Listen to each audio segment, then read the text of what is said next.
Hey everyone, and welcome to DBS Films Podcast. My name is Kellen, and with me as always, my brother Brendan. And together we make movies with DBS Films. Today we're going to hop into part 2 of our series on basically looking at the first 8 movies we made, talking about 3 things we did pretty well, 3 things we did not do very well at all, but more importantly, what we learned from this process. And honestly, I feel like it's really powerful for us to just kind of boil it down because the best thing you get from completing a movie is really the experience, more so than how the final product does, more so than, how it really ends up getting out there is what you can continue to take with you, which is the experience. So before we hop right into it, as always, we have the Growing Cabin 13. It is something that you can watch it now for free on Tubi. Also, be sure to check out our Discord channel. We got a ton of super fans. We just crossed 500 members in our Discord, which was quite a little milestone. And also, we're about to hop into filming. By the time you guys hear this, we will actually be on set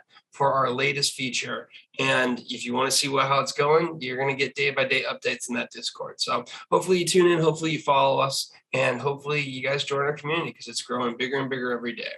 So Brendan, before we start, what's your overall opinion on, again, the benefit of completing a movie and how it really just fills in a lot of gaps and gives you a tremendous amount of experience? And what's really the importance of both the positive and the negative things that happen on set and what you can learn from them? I mean, you just have to finish things. I always bring it up. The most important thing that I have, the most valuable thing that I have currently as a filmmaker is my portfolio. And that's the 8 movies. Well, it's essentially the 10 movies that I've completed, I've uploaded, and I've gotten feedback from not only friends and family, from the super fans and the people that, are part of our Instagram and our TikTok and our Discord communities. And I've also gotten feedback from distribution and other producers. That feedback is super valuable because I am actively taking it to either edit the next movie, I'm including it in the script, and I'm trying to make the movies better. And having feedback from all 3 of those different groups, because it is different feedback. Friends and family will obviously be a little bit nicer. The super fans obviously love our stuff, but they give very detailed feedback. The feedback that we got for the Murder House has been absolutely exceptional. And then the distribution companies are looking for, things that they can sell or they can market the movie. So having all 3 of those tranches of feedback is extremely valuable. And once again, you only get that if you complete movies. If you don't complete a movie, or if you have these things essentially in filmmaker purgatory, you're going to have problems and you're never going to be able to learn. You're never going to be able to make essentially the next step. Yeah, I completely agree with that. I mean, really the biggest thing to me is more so than, making the best product. Like, I think a lot of filmmakers fall into this trap of trying to make the best vision, the perfect story that they've had in their head, and they don't budge on, the budget. They don't, compromise here and there. When we say it multiple times, filmmaking is compromise. That's all it is compromising what you can actually write in film, what you can actually make with the footage you got, and what you have to do in the editing. All of it is compromising on what your vision is. And I feel like a lot of filmmakers have a vision in their head and they don't compromise on it, and they get stuck and they never have a finished product and they don't learn from it. Whereas if they would take the same amount of time and, divvy up the resources as much as possible, they would get much more experience out of it. And, again, it's something where there's so many little things, so many tiny little things that we've learned from every single production. More importantly, you just get more comfortable. As we're going into our next shoot, we're very, we've done this before. This is not our first time. So we understand where we're at, and, we're just feeling comfortable with it. Now, that being said, you learn from all the little things. We want to go ahead and take a look at the top 3 things that we did well and the top 3 things that we did not do. So we left off on the Whitlow house. Again, that's one of our favorites. And then we ended up going into our found footage 2 series with Into the Forest and the Haunting of the Suicide House. I think at this time we were really kind of like, okay, Unseen did really good right now. We have the Whitlow house, but let's do found footage. If you've listened to our episodes on found footage, I'm not the biggest fan of it. However, I think everyone should do it. And also with that, and the super fans basically telling me that found footage was great, I'm back on the found footage. I will not let the data end up swaying me. I will appreciate it. And yeah, they like found footage. So we're looking at doing found footage again. We're looking at actually revisiting this idea. So Into the Forest, Brennan, what's your overall, feelings and just how do you like that when it comes to the saga of the first 8? Well, Into the Forest was our first found footage movie. I didn't know what we were going to get into with found footage. It was we learned a lot, and there's definitely some issues with just shooting that in general. But I think the main takeaways from found footage, and I'll just start to go into the 3 things that I essentially learned was, found footage. The fans of found footage really like the genre. They like found footage, and they're willing to essentially forgive a lot of issues, especially technical issues. So found footage is supposed to be gritty. The light's not supposed to be properly exposed at certain times. The audio can be off a little bit, and they're completely willing to forgive these issues and focus on the storyline. And so this is the first thing that I learned from doing Into the Forest, was that the feedback was, for the first time in our history of DBS films, the feedback was generally in response to the story. It was in response to the characters, the character development, and the overall story, as opposed to pointing out audio issues or technical issues or video issues, which we struggled with before.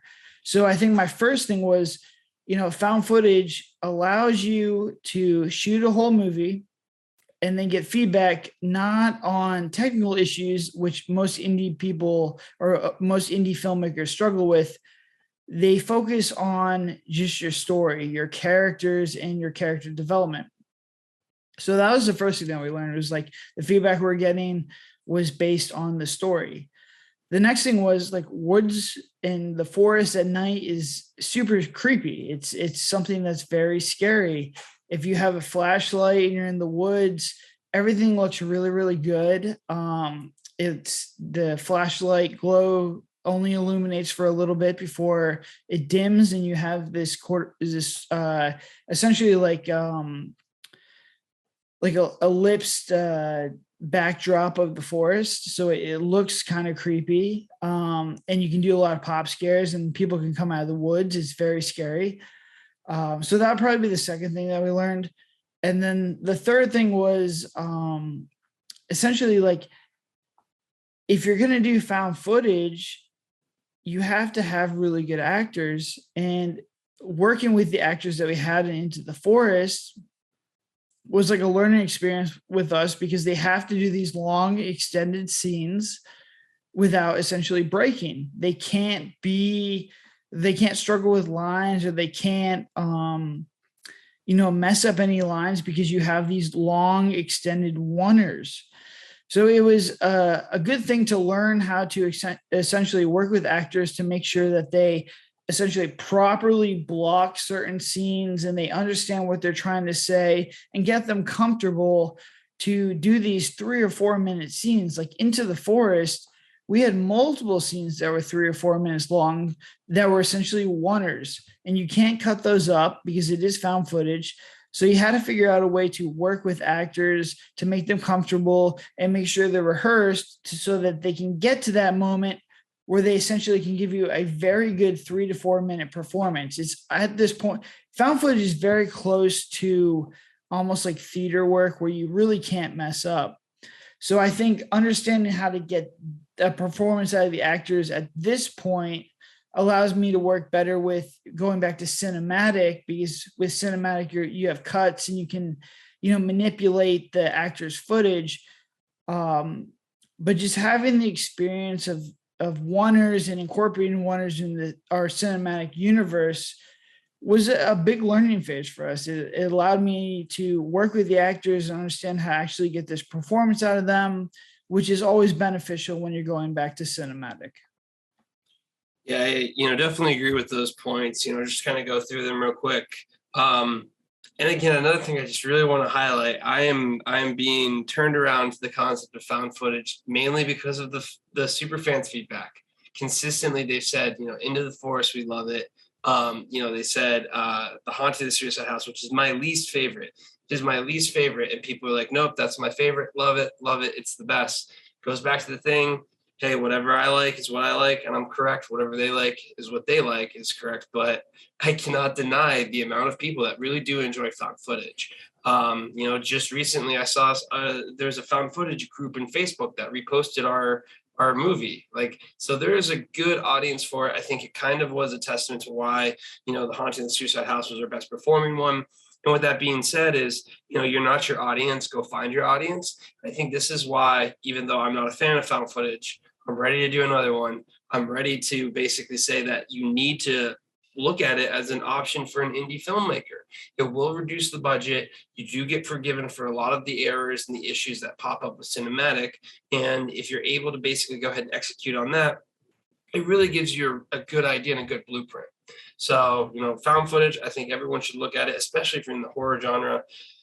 You have basically a built-in crowd there. And I think one of the reasons, though, is, since it is a lower quality that is basically accepted just for the nature of it, it is something where I think, since I watched a lot of the indie found footages, that kind of what put me off, because you can definitely see the difference there. So with that being said, you're going to have an audience. I think it's something that every indie filmmaker should explore, especially if you're in the horror side of things. The Woods, absolutely terrifying. Another thing is POV pop scares. So POV pop scares is something with The Woods too as well that really kind of highlights, just how you can have additional scare power to just a normal indie film set. And I think that's something that, we started to see with Into the Forest. That being said, filming in the forest has its own set of problems, just with getting things out there, batteries. We talk about it all in our Into the Forest podcast episode, going through basically what it was like with that process. So be sure to check that one out if you haven't listened to it. And then, lastly, the fact that we had a really strong acting crew for Into the Forest. Not to say that we've, had bad crews, but they really did a great job with those extended scenes, because those are very, very tough. And those are things where I think it's kind of that double-edged sword where, it's something where when you do pull it off, it looks really, really good. It flows really natural. And they did a fantastic job with it. And that's awesome and amazing. And when you can capture it, makes the editing process even easier as well, too. But with that being said, it also probably brings up the other double-edged sword, which is, if you don't have that ability to get through that scene, you're really leaving your actors high and dry. It can leave them open to just a lot of, poor takes, in the sense that, when you're doing cinematic, you're taking the best of the best. So with that being said, what were kind of the three negatives that we started to uncover with found footage and Into the Forest? Yeah, I think the main issue with Into the Forest was the screenplay was just all over the place. And when I say the screenplay was all over the place, there's just too many villains, or the plot wasn't essentially clear, where we had this really cool ending, but people didn't understand what was going on. So we had a crazy redneck guy threatening the main characters. We had multiple people tell the main characters that the woods are essentially haunted. And we had a Nelson character who essentially lost his daughter out there as sort of like a wild card. You didn't know what he was trying to do. Did he really kill his daughter or not? All this stuff is never very clear. And so when we go out to get to the third act, we have the witch essentially making noises in the woods. We have the little daughter that Nelson lost show up. It's never really clear essentially who the main villain of the movie is. So when you finally get to the climax, which, spoiler alert, is almost like a shape-shifting witch who becomes one of the main characters, that ending never hits because everyone was just so confused on what was going on. Now, it was very clear in my head, it was very clear in the writer's head when we wrote this screenplay exactly what was going on, but that didn't translate to the feedback we were getting to when we actually shot it. So I said one of the negatives was there's just too many red herrings, or there's too much going on with the plot. It just needed to be condensed. If we would have essentially picked one of those 3 or 4 different plot lines and just really hammered down and focus on them, I think this movie would have been really, really good. But the fact that we kind of, used all of them and kind of watered it down and essentially made the ending not as good as it could have been really hampered essentially the overall story arc of this movie. The next thing was you have to be very careful with the acting. I thought, myself as directing this it just wasn't very good as far as like the characters' interactions. So we have the 2 main characters are supposedly brother and sister, but a lot of the feedback that we got from the people who watched this movie was the brother and sister almost seemed to have like a romantic involvement with each other. They had a lot of chemistry, but it was not brother and sister chemistry. It was kind of like romantic chemistry. And this was kind of an issue where a lot of people were like, why, if these people are brother and sister, do they have like this romantic chemistry? And it's a fair point. And when I go back and look at it now, I can see what they're saying. So it's something where I learned like to really be careful if you're doing, or if you're directing characters, to make sure that, if they're brother and sister, it's very platonic. You have to make it very clear, and you have to almost make it over the top to just make sure that these characters understand their relationship. And especially it's not very clear, especially if you're bringing actors in who are not brother and sister. Obviously you want to build chemistry with each other. You just have to make sure it's the right chemistry. So once again, this probably goes back to pre-production and, just making sure they understand their roles and both actors understand, the lines that they're going to be delivering are in a certain way. But it was just something that we needed to make sure that people understood that it was a platonic relationship. It was brother and sister, as opposed to, being romantically involved. And this is the first time we had, I think, a script that involved brother and sister, as opposed to either boyfriend or girlfriend. So it was something new to us at the time. And obviously we didn't execute it as well as we could have. But, moving forward, especially with like examples like in the murder house where everyone is platonic, it was a learning lesson that we needed to just go back and just reevaluate. So my advice would be is if you do have brother and sister characters or characters that are platonic in the relationship, just make sure that they understand that, and the lines that you're giving them are, can essentially emphasize that point, as opposed to, trying to make them romantically involved. The next thing would be, once again, the people just didn't understand this plot. And I think that not only do we have a lot of plot lines in this, we didn't reiterate the plot line throughout the movie. And this is the first time we really realized that you have to tell the audience the plot line 3 or 4 different times and make it very clear what the plot line is. This monster does this, these are the rules of the world that you're doing, and this is what's going to happen if you obey these rules or if you disobey these rules. So for the Into the Forest movie, it was, this is a witch. She shapeshifts into different people, living or dead. And you should essentially leave the forest or she's going to kill you. And she's going to kill you by transforming into other characters or people that she can essentially shapeshift. And we never brought that up. So then once again, we had this really cool ending, and it never really hit because we never made it clear the rules of the world that we were operating in and the rules of the villain, which is essentially the witch in our story. We never really made that clear how she was operating in her, essentially her goals and her motivations as like the villain of the story. So you have to really do that. And if you don't do that, your audience is going to be they're just going to be lost. And the more times you can do it, it may seem like a lot to you as a screenwriter or a director, but it just turns out that the more times you have to do it, the better, because when you're writing the screenplay and you're directing the screenplay, you're so far in the woods that you can't see the trees, and your audience will not understand that as well as you understand it. And a lot of the stuff that you do as far as like body language or just character interaction in your head may make a lot of sense, but it will not come off to the viewers. So once again, like this big thing that we learned from this one was just reiterate the plot 3 or 4 times and make sure it's super clear heading into that third act so that the audience understands it.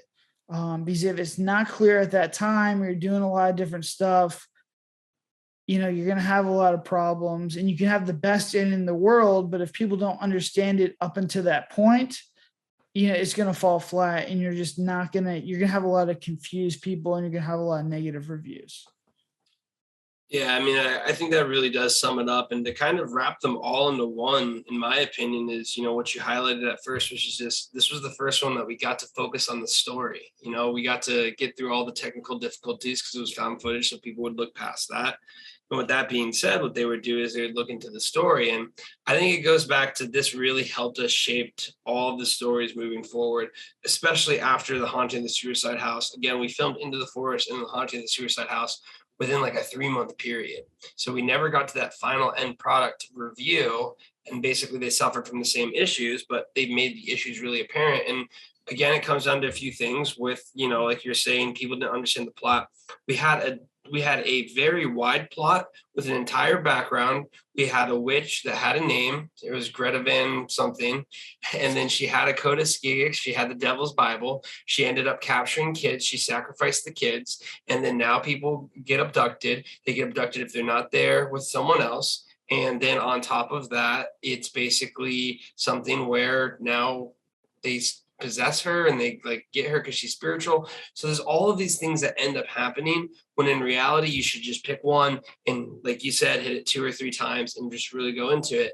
And it's something we go into on our other podcast where we basically say, you have to say it 3 to 4 times, because when was the last time you just watched a movie without going on your cell phone? And if you miss the dialogue, and as a writer and director, as you were saying, you're so far in it that you're like, well, of course. And you're almost like, I'm treating the audience like they're dumb. And you're not.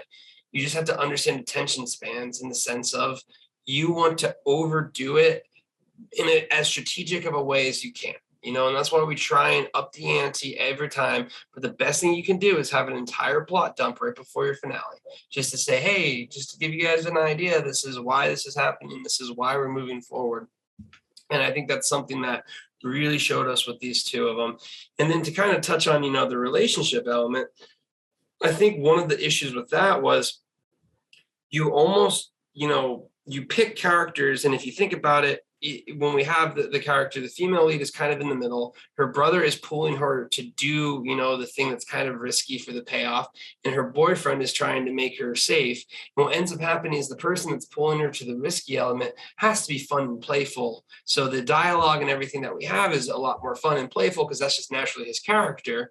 And that's almost kind of where you can see it, where, be careful of the characters that you choose and the roles that they play, because there's a lot of real playful elements, but also a lot of the stuff that we cut out, they had a lot of fighting elements to it where they would like bicker as well. That was something we actually pulled back on. So I do agree. It's something where when you're casting the characters, not even what their relationship is, but just understand, how that character, because almost Nick might have been better just to be the boyfriend.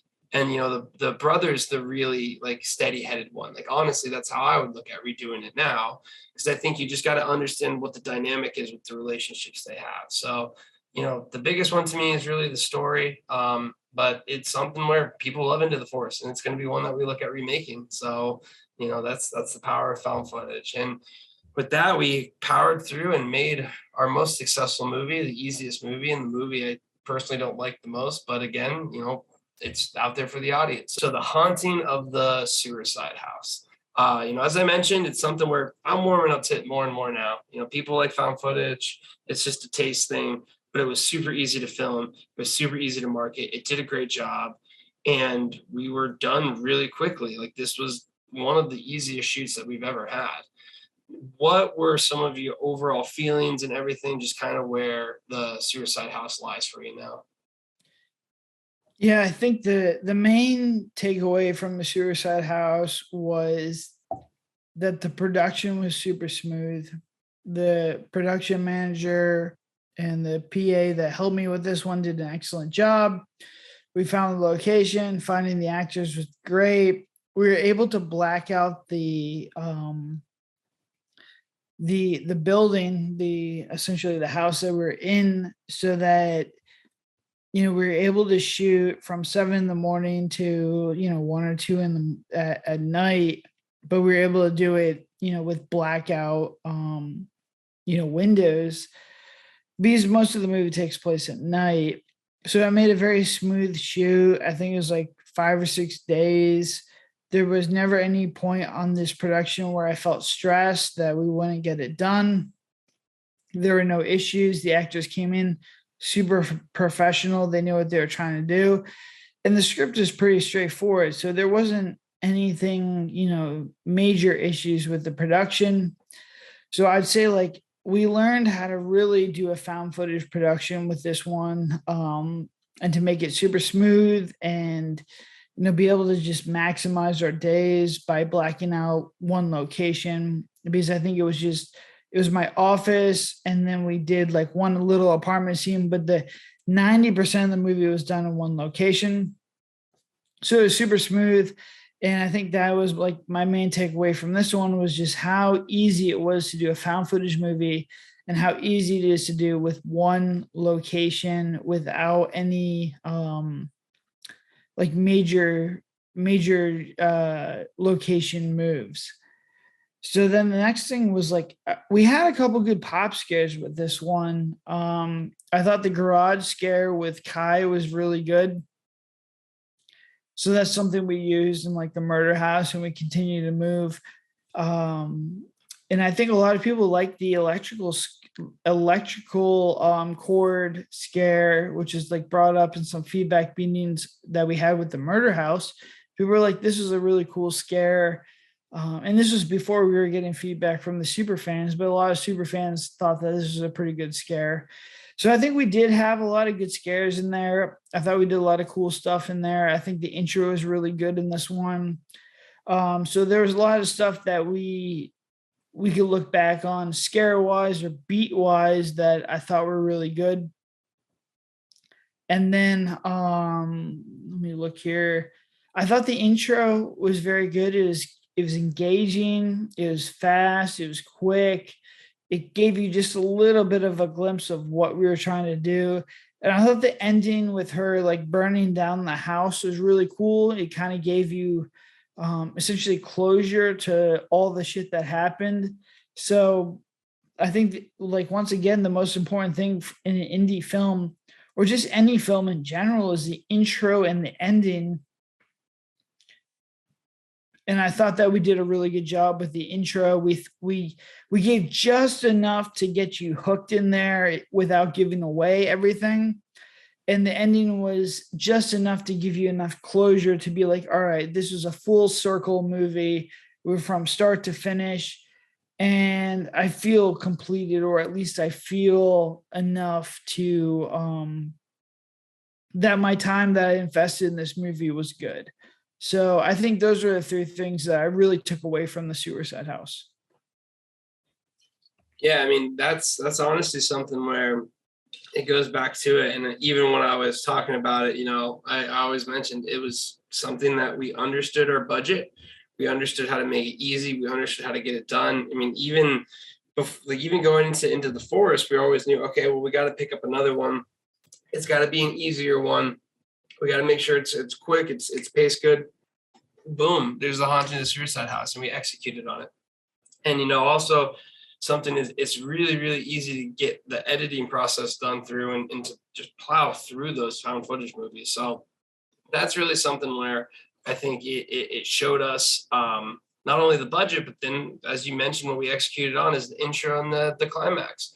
So if you're this was really kind of a very, very good, minimal viable product in the sense of pushing out the DVS model. We understood the budget, we kept it low. We understood the intro and the climax needed to be good. That's where we focused our attention, and we did execute on those. We had the closure, as you were mentioning. We had very strategic production value, like here or there with 3 locations, but mainly it was 1 location, as you said. And it did work. It's one of those things where what ends up happening is if you set yourself up for success in the pre-production, production is easy, post-production is easy, and you make your money back. And as a filmmaker, especially a filmmaker that wants to keep making films, that's by far the most important thing. So, again, cinematic critique wise, I still hold my own beliefs. Super fans absolutely love it. We remade the idea with the haunting of the murder house in the sense of taking it. And then from there, it really ended up being something where, I think it was such a great benefit in the sense of what we were able to learn and how the motivation it gave us to get through a project that easy. So that being said, what were the 3 things that were kind of the issue when it comes to what we ended up making? I think it's something that we still struggle with today, which is the overall atmosphere of the movie. And I think this is one of the most difficult things for indie films to essentially figure out and tackle, which is just the overall tone and atmosphere of the movie. And you really need a good budget behind you to make this happen, because you need good set design, you need good actors, you need good camera, you need good lighting to really set the tone and give this like dark, foreboding mood to your movie. That's because we're obviously doing horror stuff, to give it that overall tone. And the fact that we had the lights on in this movie is very bright. It just kind of lost like that horror movie feel to it. You never had the tension of like something really could bad happen, or something that bad could really happen because the lights are on. You kind of felt safe. The home looked very renovated. It was essentially like a home that just got flipped. So it looked very nice and new. There's nothing spooky about it. So it just goes back to like making sure you have set design, or you're picking a location that's very spooky, but also like just turn the lights off and really make sure your lighting is on point as far as like your contrast ratios on the face, or just making sure that everything's done on a low light. If you're going to do a found footage movie, make sure the lights are turned off, and the only light that you have is essentially your flashlight. Is going to be big time, things that we learned from this movie.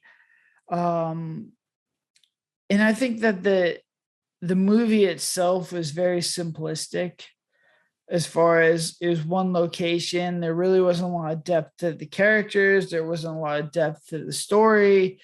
And any kind of depth that we actually added was detrimental, because there's so many different plot lines that we kind of strung out there. We had so many different threads that the viewer could choose from.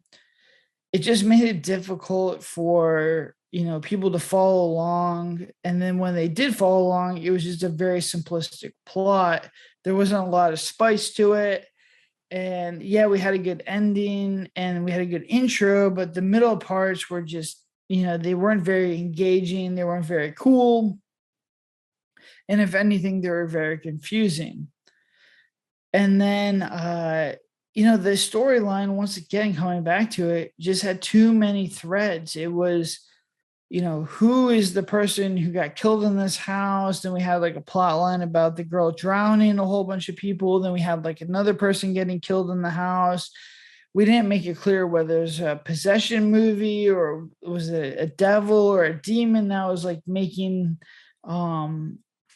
people possessed in this house. Nothing was very clear. So like when Kai actually gets possessed, you're like, well, is it a ghost? Is it a demon? I don't know like what's actually doing it. And then when he actually gets possessed, you don't know the rules of the story. So you don't know if he's possessed, is he going to go kill them? Like is he just dead? Like what's going to happen?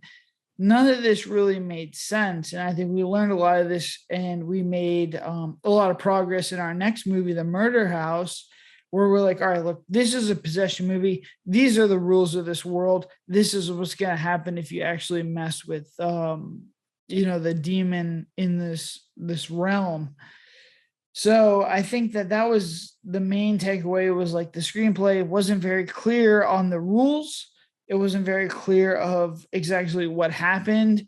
And it wasn't clear on like what happens if you actually break into this house and you actually start messing with the forces of evil in this house. What actually happens to you? So you have to make it very clear, is if you're going to violate these rules, if you're going to do something bad, what are the consequences of your actions? And that was never very clear in the screenplay. So when people, finished this movie, it wasn't very satisfying, because they were like, well, I never understood what was going on. So yeah, he was possessed, but I never really understood what was essentially going on in this movie. I don't know why he was possessed, and why would he essentially kill his friends? So those are all very big notes that we took. We took that feedback, and obviously the Murder House is the 2.0 version of this, and you can see our progress in that one, when it releases. Yeah, I think, again, as we mentioned from the last one, the biggest takeaway to me from both of these movies, Into the Forest and The Haunted Suicide House, was the idea of you have to really be crystal clear with the story, in the sense of picking a plot and reiterating it 3 times, explaining exactly what it was. Because again, it was the same thing. We had a deep we had a wide plot, in the sense of, there was Rosemary, her husband drank, she drowned her baby, she then possessed someone, there was a murder, and then there was another daughter, she heard voices, she killed her parents, and now they're there.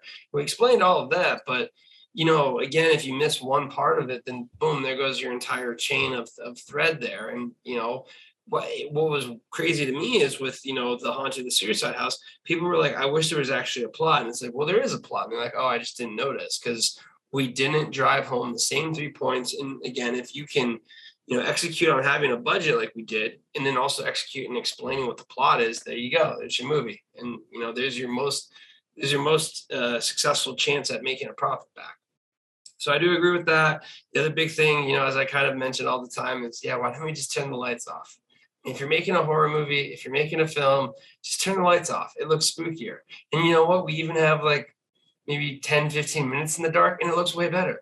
If you literally just kept the lights off, kept the lights minimal, you would have improved the whole cinematic of that movie by a ton. And I think it's something we, had an issue with the Whitlow House as well too. Morgan Estate's a bit different, but I mean, like, you look at the Murder House, it's dark. You look at Girl in Cabin 13, you have a few light scenes, and then it's dark. And now, we're going to the Shapeshifter, it's going to be dark. Play with the darkness, play with that. The minimal lighting, it just makes it look better. It makes the whole environment there.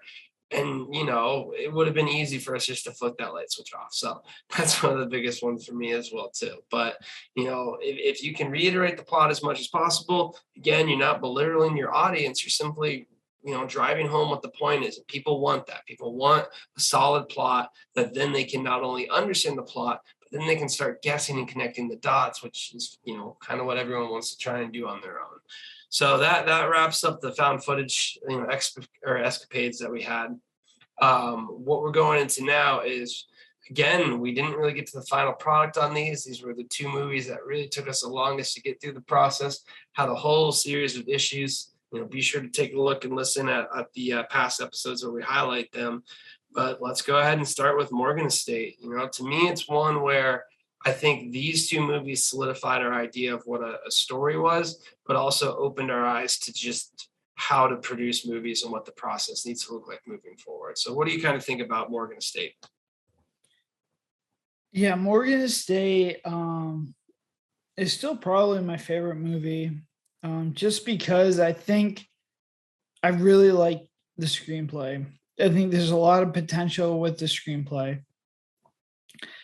Morgan Estate is the first one where I had been working on this screenplay for almost years before we even started shooting films. This was one of my favorite screenplays, And I was kind of holding off onto it until I had a better idea of, how to make a production and how to make sure a production runs smoothly. So I was kind of holding it in my back pocket. And I do like the screenplay. I do think the story was one of our better stories. It had a good intro, it had a good hook, it had a good ending. So I was really happy with how the screenplay turned out. Now it's super indie, and we had a lot of production issues with this script, but for the most part, you can see what we were trying to do, and it's very clear. And the story is pretty solid. There wasn't a lot of confusion with this movie. So I think my main takeaway was like, this was the first time we wrote a screenplay that people enjoyed and people understood, and there wasn't a lot of screenplay issues. The second thing that I took away from this was like the production value that you can get from having different locations. We had a beautiful mansion out on a lake in South Orlando, Florida. It added to the production value immensely because we had the lake and we had all these different rooms and everything was really cool. It essentially looked like an estate. We had like a little lake shooting scene. We had an office scene, which was my office. So moving different locations, all of them were high quality, just added to the production value of the overall set and the overall tone of the movie. So I think that was the first time I was like, all right, like, outside of maybe The Invited, this was the best locations that we had before. So it was just like, hey, if you have the opportunity to get better locations, try and do that, because you're just production value, the extra couple $100 you can spend on, finding nicer locations will return your money immensely in your final product if you can find really cool locations or locations that are shootable that look very, very good. Then the final thing was like we really learned how to do like red room scenes or scenes with very aggressive light bulb or gel situations. So we had a lot of scenes in there where she was in a red room, so it was very red, and it looked really, really cool.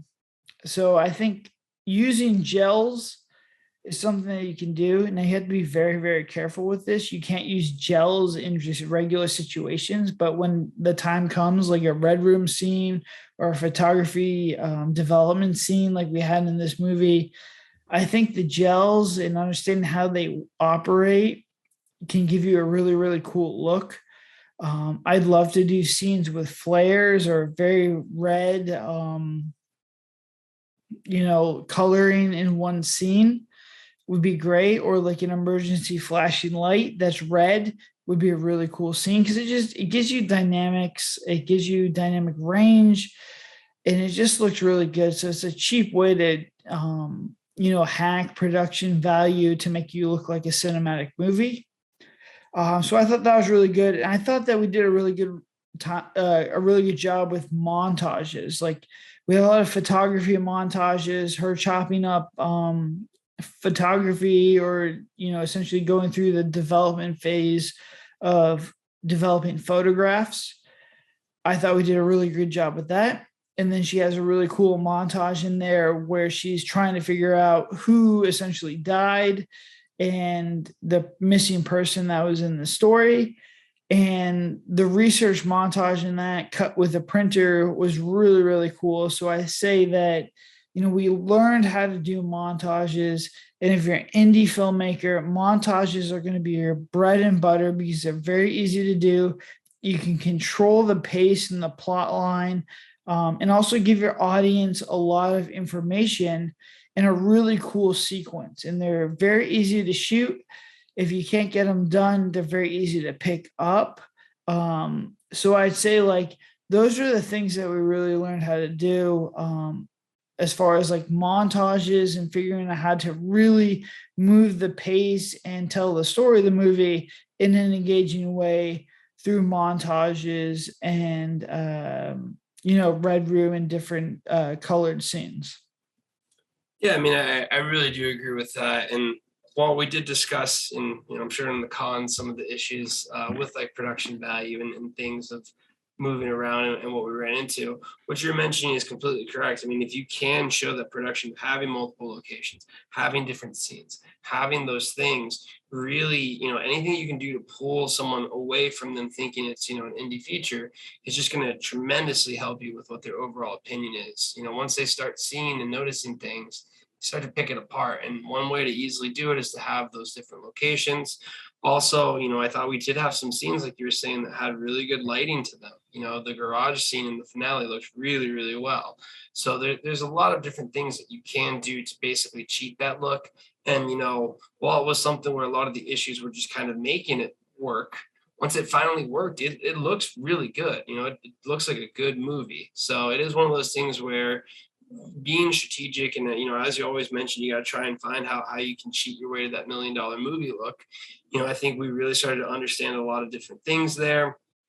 And I also think, we really had the plot solidified, and we're starting to understand pacing. I think this was the first time we had the lore dumps, where we kind of said, hey, we're going to talk about the plot 3 times.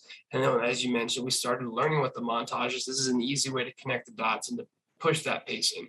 Always say pacing is like the number one thing with movies. So that's really where you want to continue to push it. And montages are a great way to do it. So with that being said, as we mentioned in our past podcasts, this was a tough one. This was a real burden of a movie to get done, to get finished. It really kind of forged us in the fires of editing just to get the thing done and finalized. But what were the top 3 things that, really kind of showed us, oh man, we got to avoid doing this again?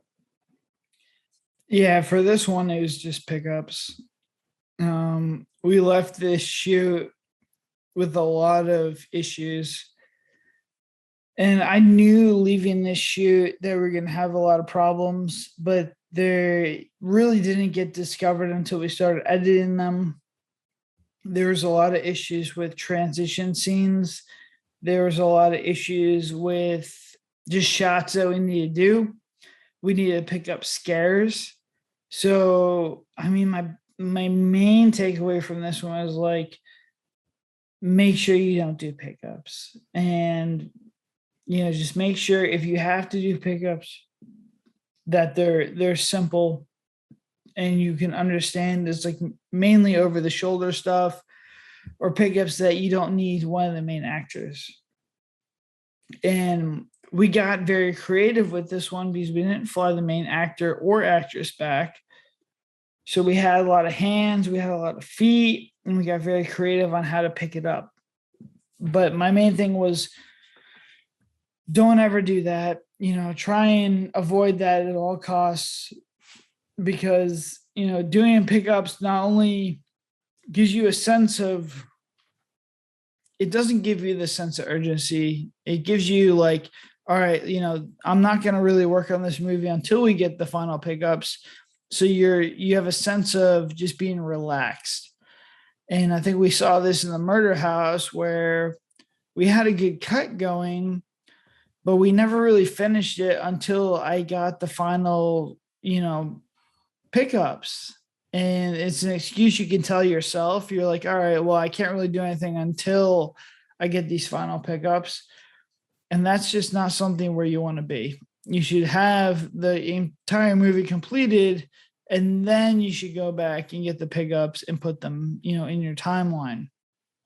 So anytime you do pickups, I think it's kind of an excuse, and it's only going to delay everything that you're going to try and do. And, I've learned this. I know this. I know this is a fact. And I tell myself every time that, pickups, finish the movie and then we can go back and do the pickups. And it never really happens like that. I look back at the editing timeline. I'm like, all right, listen, I'm just going to wait until we get the final pickups. It's just, this is what happens. So as an indie filmmaker, if you want to get your movie done in a respectable timeline, make sure you don't do pickups. or if you're going to have to do pickups, make sure you're editing the movie completely all the way through, start to finish, without having to do those pickups, or at least waiting for those pickups to just insert later on, because it is an excuse. And, as an indie filmmaker, any kind of excuse to delay your product or not put it up, is going to be an excuse that you're going to make. And I've done 11 of these movies, or I've done 10. I'm about to do 11. And I am all about making things quick, and I'm all about making things fast. And I still fall into these same pitfalls. So it doesn't change. You just have to be aware of it, and you have to make sure that you're, actively trying to make sure you do not have pickups. The other thing that we had with this one was, the screenplay was just very lengthy with dialogue. A lot of the stuff that we had, a lot of the feedback that we got was, our characters don't have enough depth.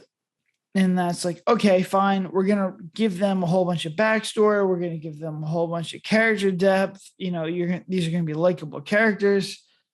And, when we shot on the screenplay, it seemed very logical. Everything seemed very good. I was like very happy with how the characters came out on the screenplay. I was like, these are very likable characters. They have good motivations. Everything seems excellent.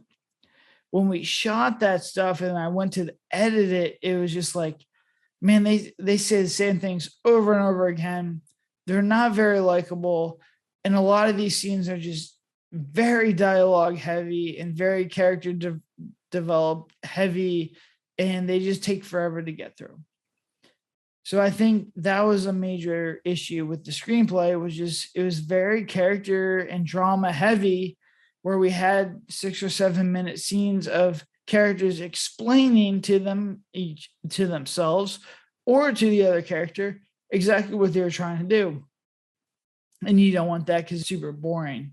So you need to make sure that if you're going to explain your characters, do it in a way that's engaging, and essentially try and do it in a way that they can do it through their actions, as opposed to sitting there for 6 or 7 minute scenes and just dumping all this dialogue and character development to the audience.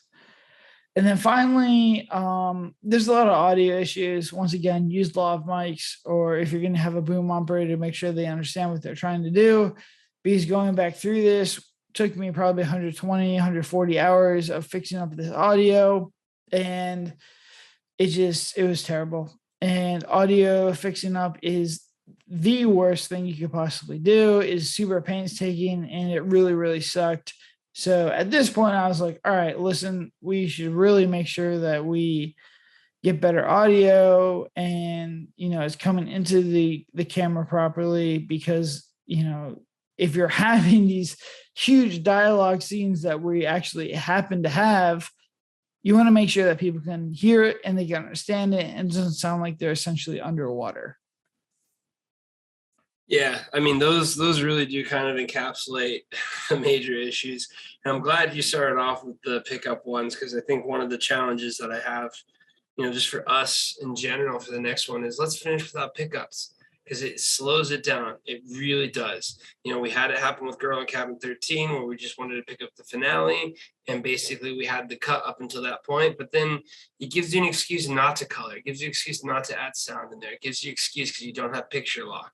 Like you're saying, this is just time that it takes. And the movies that we ended up finishing without any pickups, which were basically our found footage movies, they got out the door.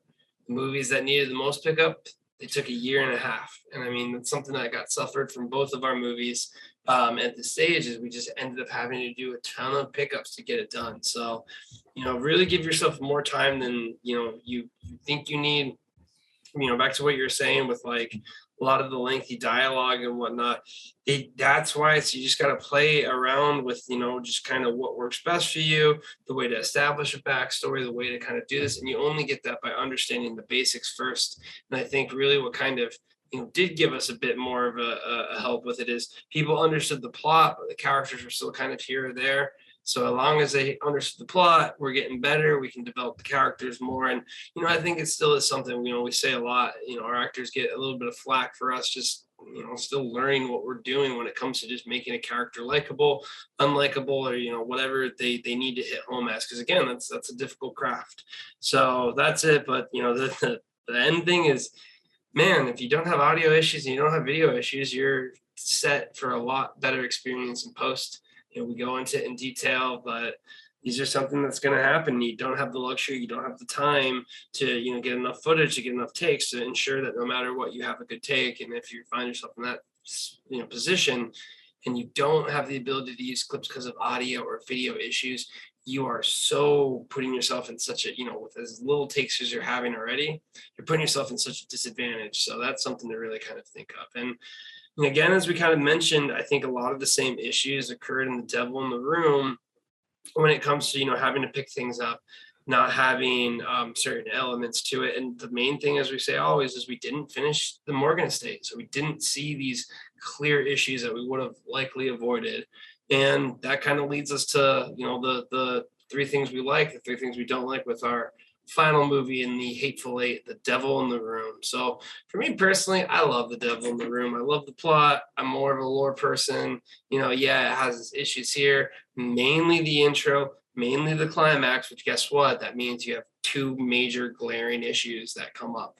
But with that being said, I want to revisit it. It's also one that requires a much higher budget, but I really like the idea of dreams. It's something we talked about. Dreams can be a very effective way to do scares. And I think it's just a fun world to play in. So I'm still a big fan of it. It's my favorite of the Hateful Eight. With that being said, it did the worst. So, my taste is really off there. But what do you think, overall about The Devil in the Room, our final of the Hateful Eight? Yeah, I think I was never comfortable with this script. I didn't think if I didn't have such a good PA that set this whole thing up in motion very easily, as far as like the location and getting the actors, I would have never made this movie. But she did such a good job that I was like, all right, I'm gonna try it. And I think this is good advice to any filmmaker, where if you're on the fence on whether you should actually shoot it or just, skip it or give it more time, I would always lean on shooting it, because I did learn a lot from this movie. And we did upload this movie, and the movie is still making money to this day.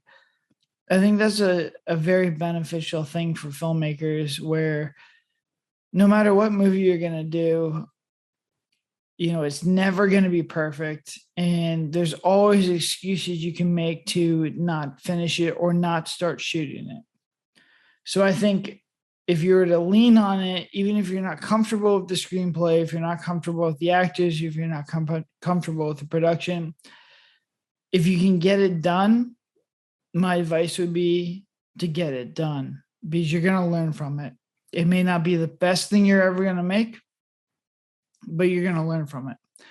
And that would sum up, The Devil in the Room for me. Was I was never comfortable about it, but I shot it. And honestly, the feedback from it was so beneficial that I learned more from The Devil in the Room than most of the other movies. So, if you were to go back and you were to ask me again whether or not I should shoot it, 100%.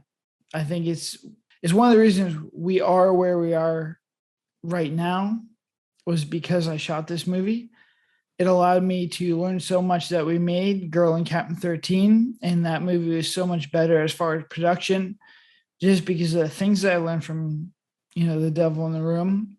And I think it kind of propelled us into the next level as a film company.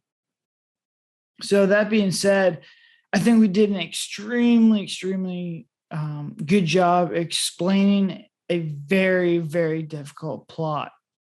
We had to explain essentially Frank the Demon. We had to explain the lore behind the world. We had to explain the rules of the dream world. We had to explain two characters, and we had to explain like the lore of like the totem and Dr. Kubo. this was extremely difficult to explain, and it was extremely difficult to dump on the audience. And honestly, I think we did a really good job. The feedback from this movie was people understood it. They understood what was going on, and they understood the ending, which was, a next milestone for us, because this script is so crazy, and there's so many different things in this script. To have people follow it was almost like a miracle in itself, where people couldn't follow the two found footage movies, which, were found footage, and they kind of just were very linear and they moved. The fact that they were able to follow this movie with how much crazy, stuff is going on in the movie was just, I think, a milestone as far as like our storytelling. And, that was the main takeaway. This one was like, we took a world that we essentially invented ourselves, that nobody else had, and we were able to explain it to the audience, and the audience understood it. Was like really, really cool. And I really appreciated that. I thought that the fire pit stuff that we did, once again, fire is like really, really cool. We did a fire pit scene, we did a candle scene. Anytime you can get fire going with your actors, you can kill all the lights and you just have the natural glow. It looks really good. It looks great. My number one tip for indie filmmakers is, if you can get someone with candles, or if you get a fire pit scene in there, write it in, because your production value will be that much better just by having fire in your movie. And the last thing was, like, the intro was really, really good. I thought the intro was solid. I think it just needed a few tweaks, as far as like Frank should have showed up in the intro hook. But I thought that, the hair dryer thing was cool. I thought it moved it, the movie, it gave you just enough intrigue to continue watching. And then we hit you with a next scene that where she's like moving around in the kitchen. And we kind of took this from James Wan and the Insidious, where it's a very frantic scene. There's a lot of shaky cam. There's a lot of movement. You're moving around in the scene. It kind of gives you like an engaging look into your characters.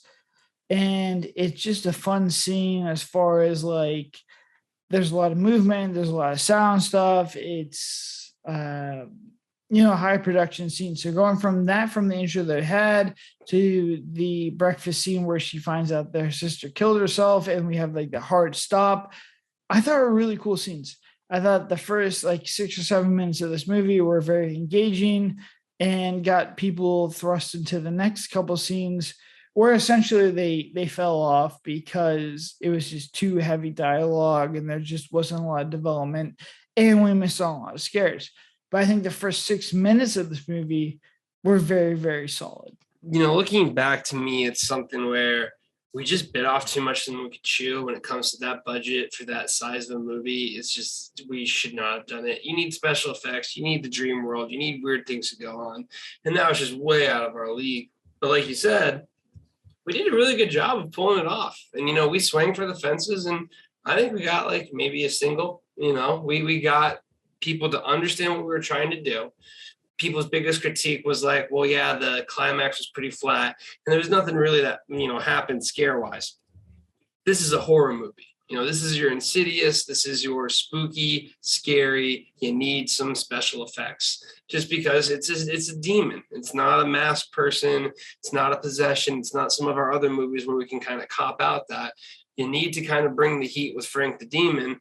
And as good of a job as I did, tilting my head and looking spooky, going to need to do something a little bit more than that. So I think, like you were saying, it is something that it did move. It did have that capability. It looked good with the fire scenes. And we explained the plot, which is really, really important.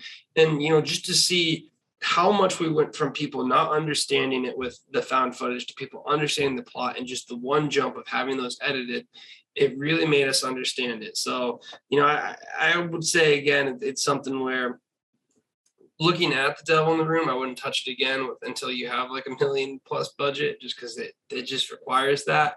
But it is something where, we were able to at least tell the outline, the rough idea of what it was. And with that being said, it suffered a lot of the same issues to some degree with pickups and whatnot. But what were the three major things that we learned when it came to, what we didn't quite execute on? Yeah, I think the main thing was the script was just very messy.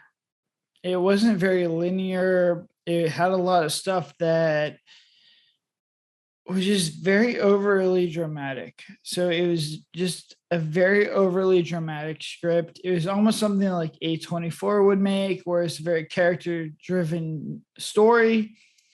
There wasn't a lot of pop scares in there. And the pop scares that we had missed. So I think we just need to cut back on that script and really just try and figure out like what were the core aspects of this movie, and how do we really highlight those aspects. We had a lot of issues with like the boyfriend character was kind of useless. Honestly, he didn't even be there. And you had just a lot of stuff as far as like the lore goes, and we had a lot of dialogue scenes with the therapist, and it was just like, if I were to go back to this movie, I'd try and figure out exactly what we were trying to do and really hone in on it. I think there's just too many dialogue scenes with two characters that just really slowed this movie down. So I think the script was just very messy. It was never like concrete. I never had a really good idea of what I wanted to do. And I think it was just a script that we shot that just maybe was two or three drafts away from being better. But I mean, that being said, like Kel mentioned, I don't know if this movie is just possible at our budget at the time. And I think that there's a lot of stuff we can do very cheaply and very indie. But I think that this one, to tell this story like we wanted to, was just not feasible for our budget. And I think that might have been the biggest issue, is that we're trying to shoot for a movie outside of our essentially comfort zone, or our zone of attack, or the zone that we can actually live in. So I think that was the biggest thing, is like the screenplay was just too big for essentially our budget at the time. And, it kind of shows. The next thing was like the pop scares are very cheap. We tried to do some pre-production on the pop scares, but most of them just were not very good. And when you miss a pop scare, you're missing a beat, and it's going to take you another 6 or 7 minutes to get another beat or pop scare. And if you miss on two pop scares, you're going to have a lot of issues. So we had a lot of heavy dialogue scenes. We had a small pop scare that we missed on. We had a heavy dialogue scene. We had a small pop scare that I missed on. We had a heavy dialogue scene. So now you're like 30 or 40 minutes into this movie, and you've had 30 or 40 minutes of just pure dialogue and very little horror. And our audience is horror. They want pop scares. They want to feel creepy. They want atmosphere. We never gave that to them. And they're just like, all right, I'm done with this. If this is another therapist scene, I'm done with this. If this is another character development scene, I'm done with this. And they just essentially turn the movie off. So this was a big thing with like understanding pop scares and making sure that they're their own sequences, so they lead up from 1 minute to 8 minutes, and making sure that you give them the time, and then making sure that they hit, because if they don't, you're going to have a movie like The Devil in the Room, which just is already heavy on character development. It's only going to get worse. And then finally, like, there's a lot of audio issues with this one. There's a lot of post-production issues with this one. There's a lot of video issues with this one. And it's just making sure that your audio that you're getting into the camera is very, very clear, that the frame and the frame and the essentially picture that you're getting in through the camera is the one you want, so you don't have to readjust in post. and just making sure your overall production quality as far as like color, sound, and everything else is solid and it's coming to the camera how you want it.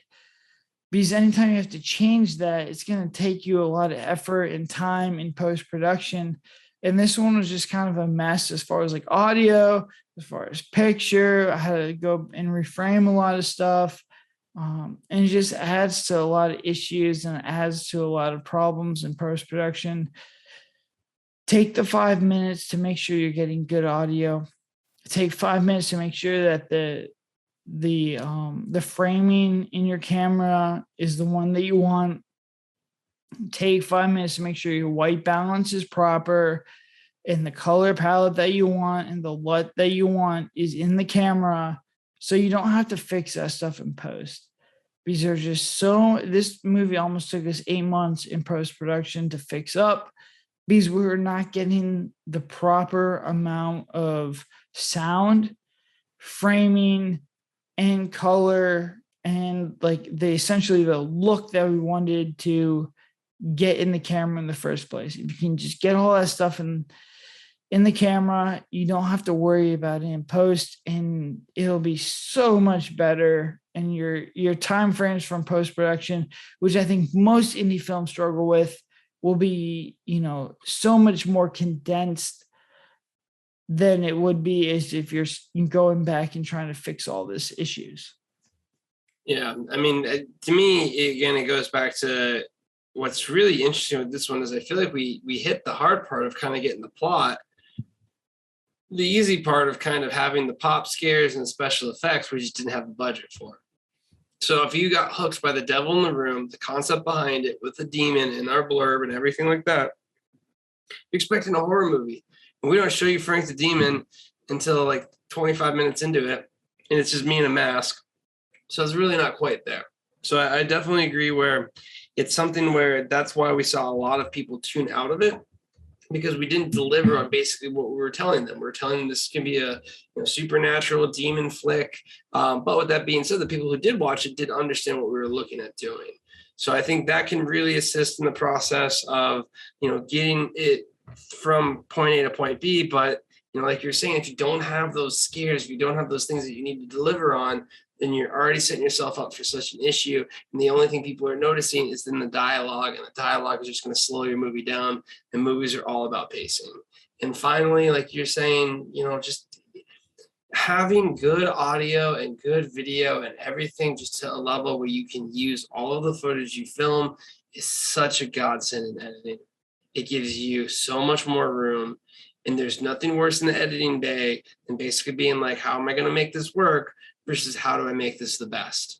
Those are two completely different conversations that you have. And they're two completely different styles. And what ends up happening is it takes you a completely different time frame as well. These movies took a while because we had to fix a lot of those issues. And it's just one of those things where, until you understand what it takes to really kind of ensure that process, when you shoot on a condensed time frame, it's easy to make those errors. It's something that's going to happen regardless of the indie film set, regardless of the crew. You just have to take accountability on all sorts of the scope of the production. So that's going to go ahead. That's going to wrap it up for the first 8 movies that we made. Again, we are continuing to make as many movies as we possibly can. Our newest one, The Girl in Cabin 13, is our 9th one. We're going to have The Haunting of the Murder House, which is our 10th. And our 11th movie is about to start filming tomorrow, so we are very excited. You can always take a look at us at a lot of different places online. We have a Discord channel. We have our different YouTube channels and communities as well. But we always want to be the most focused indie studio when it comes to just producing content with our fans. We're casting our super fans, we're working with them, and it's something that we're going to continue to do, especially as we scale up. So be sure to check us out on those different areas. But until we see you again, have a good one.